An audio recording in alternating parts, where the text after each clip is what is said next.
Hi, everyone. Suzette Martinez Valadares here. I hope that you are doing well and that you had a lovely Mother's Day weekend. We actually didn't do a Facebook Live last week because we did a Zoom call with our wonderful chairwoman, Jessica Milan Patterson from the California Republican Party. And it was an amazing Zoom call. If you did not get the notice about that Zoom call, it's because you're not on my email list. So please go to SuzetteValadares.com to sign up for email notifications so that you can join me on some private calls and town calls that we have been doing and will continue to do throughout our campaign. I am so lucky, blessed, and excited that today I am going to welcome my friend, my mentor, and an amazing woman, Rosario Marin, who was the 41st Treasurer of the United States of America. And we're going to talk about quite a few things. Her journey from being born in Mexico to immigrating to the United States to being our 41st treasurer. So, Rosario, welcome. I am so excited, my dear. I am very, very happy. And I'm here not only to support you because you're a fabulous candidate and you're going to be a great assemblywoman, but because I know you. I know you. I know your heart. I've seen the things that you have done, the challenges you have met, and I know you're just the right person for the district. And I am so happy that you are running, that you will be our next assemblywoman, and that you're a Republican. So thank God. I am delighted. I think that the district needs people with your heart, with your knowledge, with your experience, and your commitment. And so thank you for having me. It's an honor to be here supporting your effort and supporting all the families of that district. Well, thank you so much, Rosario. And that means so much to me coming from you. As I mentioned before, I brought you on really quickly, is that you have truly just been an inspiration, your life story, who you are, but really you've been the epitome of being a mentor to women, to Latinas, to other people who you really lift them up on your shoulders. If I could ever walk a day in your footsteps, through your leadership, I would be blessed to have done so. So thank you. Rosario, a lot of people on this that are watching us don't really realize that you have an amazingly powerful story. From your birth to even where you are today, your life's experience has really led your path, and you've seized every moment and every opportunity to take on responsibility for our community in so many ways. So you were actually born in Mexico. Right. I would love for you to give people a little bit of your American journey. Yeah. So I've been very blessed, and I say this with I know it's hard, half jokingly, but it was true. I did not want to come to this country when I was 14 years of age. When you're 14, you don't want to go anywhere except you want to stay where you are.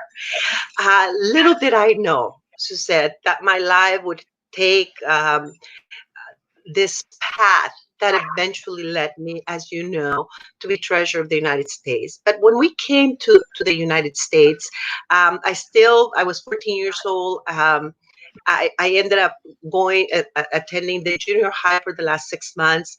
We went back to Mexico to be able to do my quinceañera, my 15th birthday party.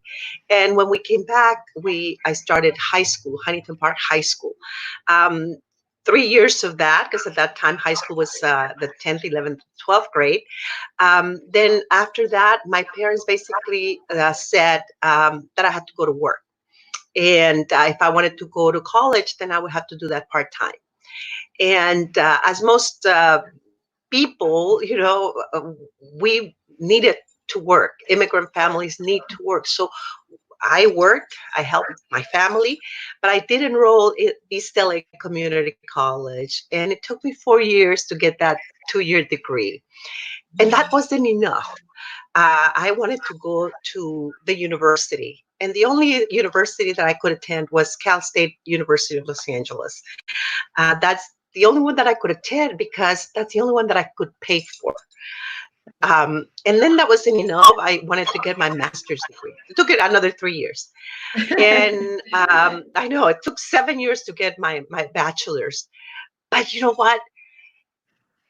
My Cal State LA diploma, as far as I'm concerned, is as good as if it had been from Harvard or Yale or Columbia University or any of those wonderful universities, because nobody gave me anything. I didn't get a grant. I didn't get a scholarship. I didn't get a loan. My parents couldn't pay for my education. I had to pay for it. And I'm glad I did. And I'm proud that I was able to do that. And so that when I started my master's degree, I was already married with my husband, who's also an immigrant from Nicaragua. And 4 years later, we welcomed our first child, and he was born with Down syndrome. I had been in banking for a number of years. And eventually, because of Eric, I stopped my work. I submitted my resignation because Eric needed a lot of help. Even though I was making more money than my husband, I gave up my position at the bank. I gave up my MBA. I didn't even call back Cal State LA and tell them that I'd stopped. We had to sell our house, and there I was with my son. Little I know that eventually I would be working for a governor and then become an elected council member and mayor of the city, and then eventually work for the president, and then finally work again for Governor Schwarzenegger. That's my life. In a nutshell. So as you can see, she's done quite a few things, and we could probably talk about your resume bullets for an hour, right? And just the bullet points. I want to kind of go back to that moment when you were told that your son had Down syndrome. And before you go into that, I think it's really important to talk about that for several reasons. One being that even right now, there are so many women. Technology has become so advanced. You get this very early genetic testing. You know whether or not your child is going to be a boy or a girl, between 10 and 12 weeks now. Yet alone the genetic testing about possible chromosome and other disabilities that they see through ultrasound. Technology is just so different now.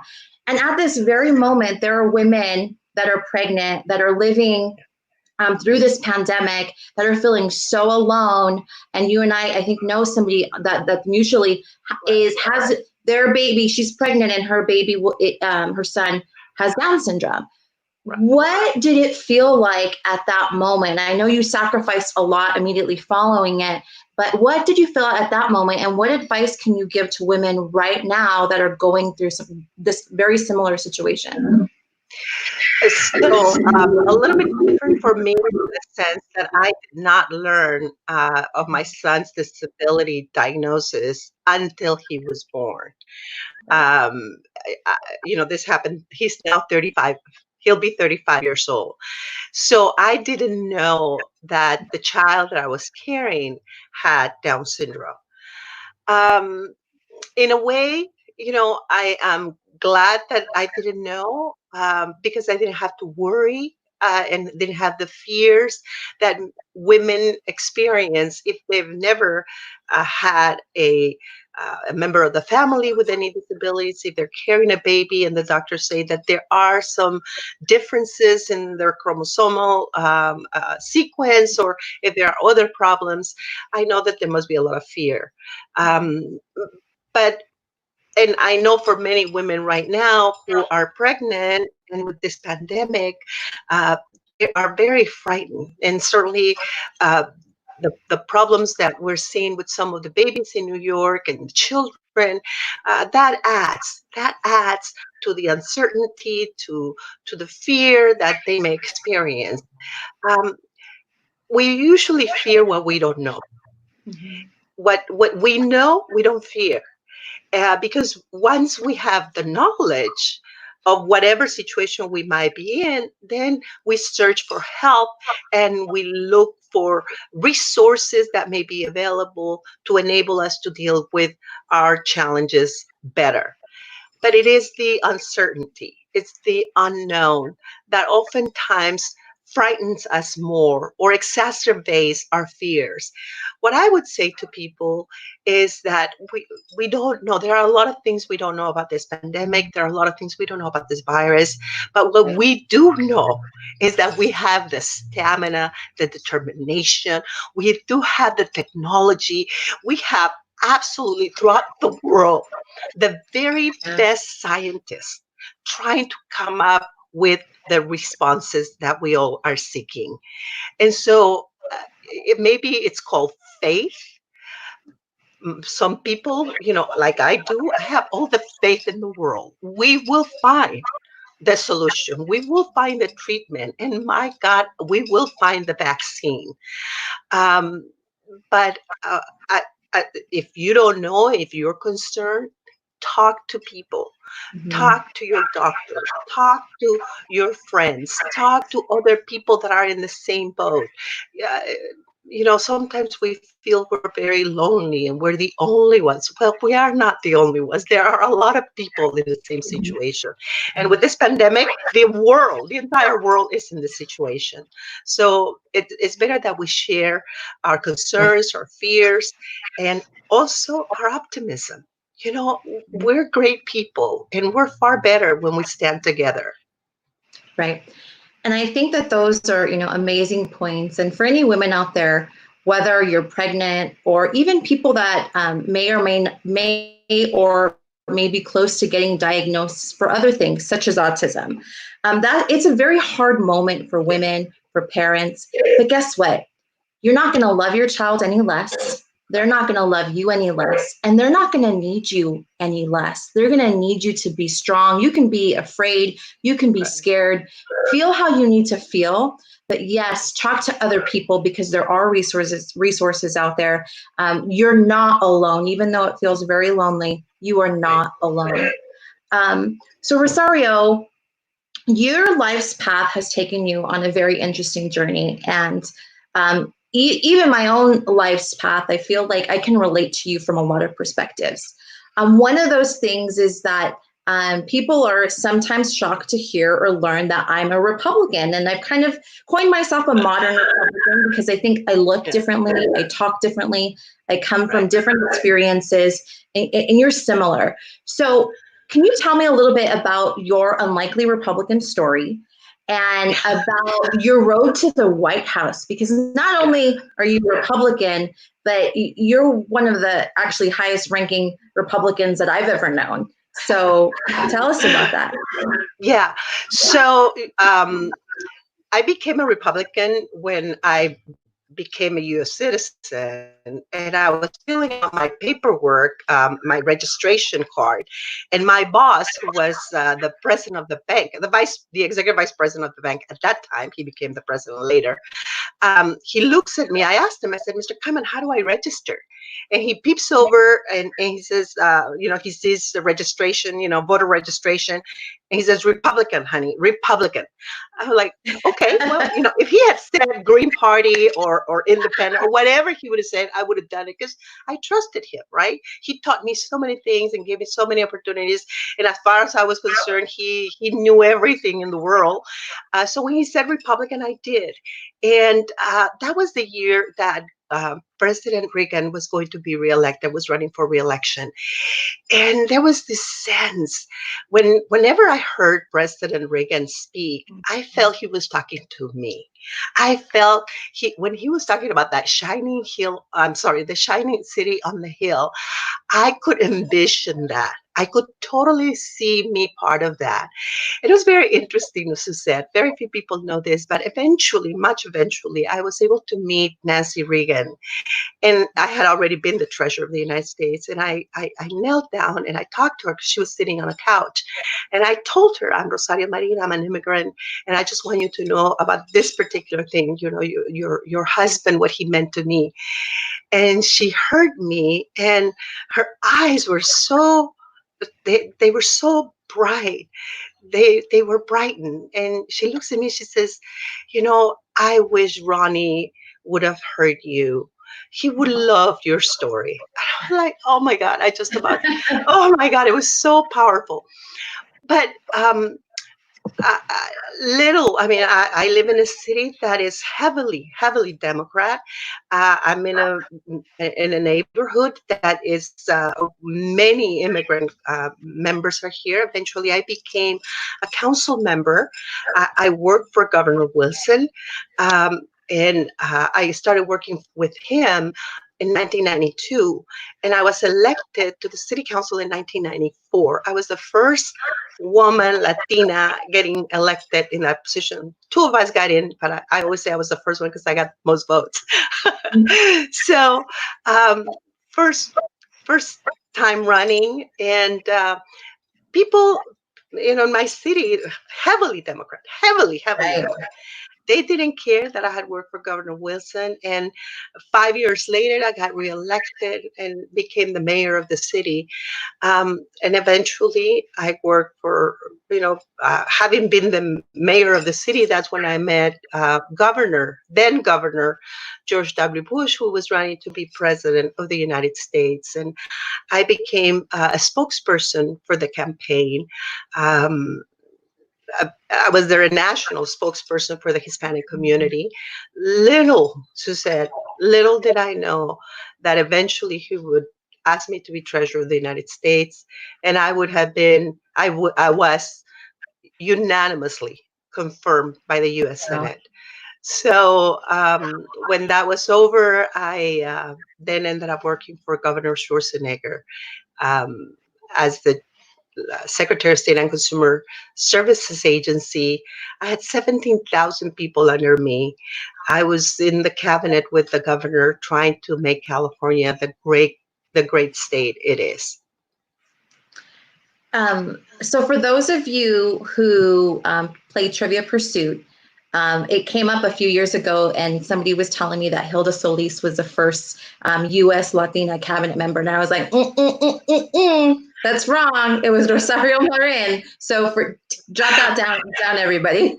Well, no, Hilda, was it Hilda? Yeah. So the treasurer, I was the highest ranking Latina, but she Right. is the first cabinet. Well, So good clarification. treasury, right. So I was and to this day, I'm the only foreign-born treasurer Right. of the United States Latina. Um, so Hilda is cabinet, but I was the Yes, highest correct. ranking Latina. Good clarification. I mixed that up a little bit. Still Yeah, equally amazing for the both of you. yeah.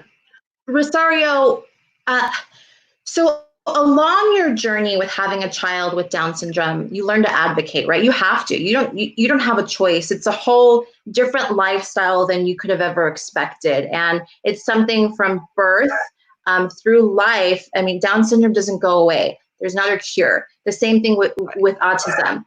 So you have to learn how to advocate. Our special needs community, the understanding of the disability rights and the movement started in the 1960s has come so far, but a lot of people don't really understand what that movement has looked like and where it came from, including the Landerman Act here in California, which is responsible for our regional centers. Can you take us through a brief history of that? Yes. So it's very interesting. And I always share this with people because for the most part, people don't know. They're grateful that we have a system.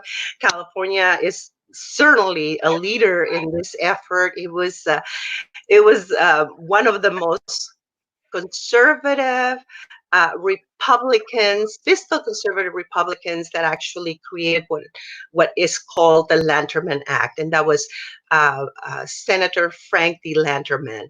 He was the one that was responsible for creating the entire system that responded to the needs of the families and people with disabilities, and this was developmental disabilities. So people that have mental retardation at that time was called, people with developmental disabilities now, people with cerebral palsy, people with autism, and people that have some kind of, well, now there are other things that qualified as a developmental disability, but at that time, that's mainly what it was.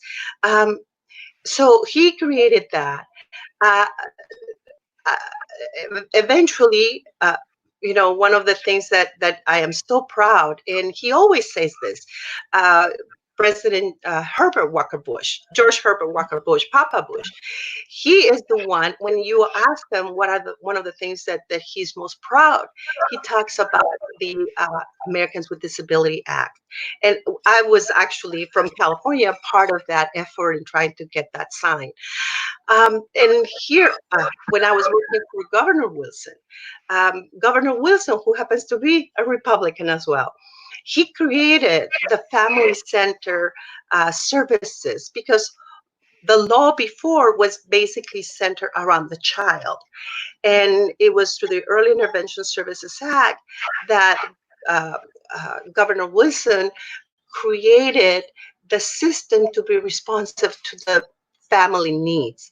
We still have some ways to go in that, but he did this. This was back in 1994. And he's a Republican. So oftentimes, people don't know that it has been Republicans that have taken a leadership role in providing the services to people with disabilities. And I am very proud to have been part of that. I started creating a support group for Latino families that had children with Down syndrome, and then it became with all the different disabilities. But needless to say, in California, we are blessed to have the system that we have. And it is through the advocates, the professionals, the parents. Most important contribution has been the people that have rallied the forces to get all these services for their children. Right. And so if you're out there and you have a child that you think may have autism or another disability, or you have a diagnosis, you know that the regional center is one of those the first place that you go for resources, for diagnosis, for access to information, for treatments. And it's such an important part of the life of a not just an individual, but for the family, because it affects the entire family is involved in somebody with any type of diagnosis or disability. And again, it's lifelong. I would really recommend that if you right now are looking for resources, there are 21 regional centers throughout California, including here in Santa Clarita and Ventura, Simi Valley. Reach out, go online right now if you think you may want to learn more and find out some information. You guys know that I worked for Autism Speaks. I was there for many years, and it is something that is near and dear and passionate to me. And I always refer people to their website as well, because they have toolkits. They call them toolkits, just for about any issue. What some people may not realize is if you have a child with cerebral palsy or autism, or even something simple as getting your hair cut or going to the dentist that we take for granted, is very, very complicated. So those tools will give you resources and tips and ideas. So please seek that out. You can go to Autism Speaks website and toolkits for that. There's so much information out there. We do have to do a better job about getting that information out there, but and additional resources, but it is out there. So Rosario, what would you say is something that your family is really focused on for the special needs community, or just in general for economic recovery and workforce recovery. As we thought we were coming close to the ending of the stay-at-home order here in California, that may or may not is being extended. I think we need a plan for reopening now. What are kind of your thoughts on what we need to be focusing on? Yeah. Well, so first and foremost, I think it's so critical that everybody takes it very seriously. You know, what we have seen right now in some of the places that have opened, where people have completely and totally disregarded all the measures that had been suggested, we now see a spike on the cases. I think we have to be individually responsible for our own actions. I can't control anybody else, but I can control me and my family and those around me. And I think it's very important. I think this virus is going to be with us for a while. And the more conscientious we become about our own safety, then I think we're all going to be doing a far better job than if we disregard. If so, we clearly, the economy has suffered. We have not seen anything like it in more than 50 years.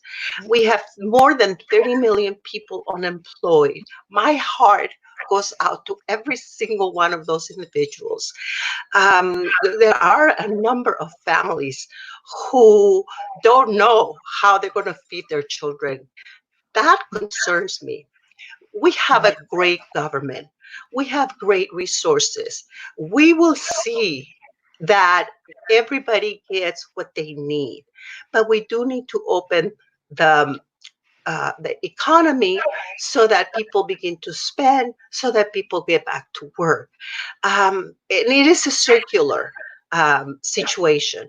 If we, because we are careless, because we don't care about other people, and go out there without our face masks, we don't do social distancing, we don't wear gloves, then we are going to see a spike, and then things are going to get even worse. But I believe small business owners, they want to open, and it is in their best interest that they follow the guidelines and the procedures to save themselves, their clientele, and certainly their employees. So, I need to trust that we're all going to do the best, but ultimately it's each and everybody's responsibility. So uh, my ask for anybody and for everybody is, please follow the guidelines. Take care of yourself. In taking care of yourself, you're going to be Right. taking care of everybody else. Absolutely. My sentiments exactly, Rosario. In Santa Clarita, the Santa Clarita portion of the 38th Assembly District, we've actually we have the third largest unemployment rate in the entire state, and we've been hit hardest nationally. We're the 17th city in the United States that has been hit hardest. So our local government has been really working and to try and get as many businesses open as possible, but there's to some extent they want to do it safely. They want to work with the county. They want to work with the state. We want it to be a regional collaboration. It's something that we are focused on and we are working on, because you're absolutely right. Businesses want to get back to work. Yeah. Our workforce wants to get back to work. They want to know that their mortgages, that their rent, that putting food on the table, that all of the basic needs and necessities that come out of a strong workforce and a robust economy are on a path and on a plan to coming back to us here in California. So I just want to thank you so much for jumping on with me, Rosario. This was a very quick and great conversation. I'm sure we'll have you on again to talk about a few things, but thank you so much for your time. God bless you, Suzanne. And on to the legislature. Yes, thank you. Bye. Bye. Everyone, I hope you enjoyed hearing from the amazing Rosario Marin. We will have her on again. She's just has a wealth of information on so many topics, and we have a lot of things in common, specifically the special needs community, advocating for the special needs community, paying attention and making sure that everything that we talk about and work on in our lives incorporates the special needs community. I'm just so passionate about that community, and so is she. I am really excited. I hope that you join me tomorrow at 4 o'clock as well, because I'm going to be talking with David Wolf from the Howard Jarvis Taxpayer Association. The Howard Jarvis Taxpayer Association has actually endorsed me both in the primary election and my general election. And we're going to be talking about Prop 13. California legislators and even candidates talking a bunch of numbers, right? AB 5, Prop 13. Well, what does this mean? What is Prop 13? Why should you care about it? How does it affect you? Whether you are a homeowner, whether you own commercial property, or you're a renter, this does affect you. So please tune in tomorrow at 4 p.m. for a really great conversation with David Wolf. Bring your questions. Find me on Instagram at Suzette M. Valadares. DM me on Twitter at Suzette Martinez, or here on Facebook with your questions about Prop 13 and anything having to do with taxes. Go to my website, sign up for my emails at SuzetteValadares.com. Thank you so much for tuning in.